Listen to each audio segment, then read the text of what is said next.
দেশের বাইরে থেকে যারা দেখতেছেন আমার ভিডিওটি সবাইকে জানাই সালাম, আসসালামু আলাইকুম। এই যে স্ক্রিনের ছবিটি দেখতে পাচ্ছেন, 30 বছরের মেয়ে 15 বছরের ছেলে। এই ঘটনাটা হয়েছে ময়মনসিংহে।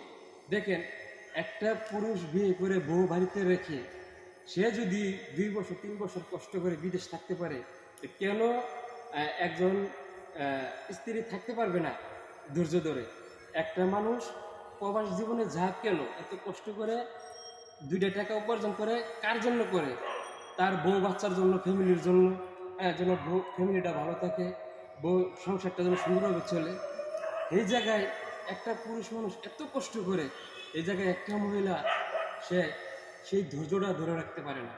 দেখেন, উনি এই মহিলার স্বামী থাকে প্রবাসে, এই ছেলেটা ওনার বাড়ির কাজের ছেলে। এই কাজের ছেলের সাথে এই মেয়েটা বিয়ে হয়েছে, মানে ওই 15 বছর ছেলেটাকে বিয়ে করছে। দেখ, ওই সব দিক দিয়ে আমি ওই মহিলাকে আবার ধন্যবাদ জানাই যে কোনো অবৈধ কাজে না যায়, খারাপ কাজে না যায় ছেলেটাকে বিয়ে করছে।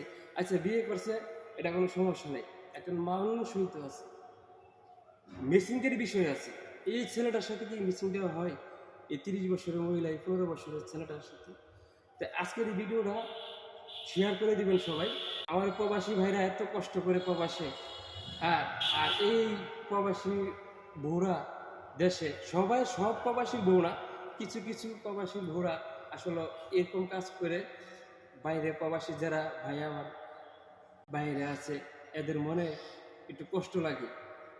যাদের বউ ভালো তাদের মনে যদি কষ্ট লাগে, আইরে একটা টেনশনে থাকে যে আমি বাড়িতে বউ রেখে লাভ কি না কি করে।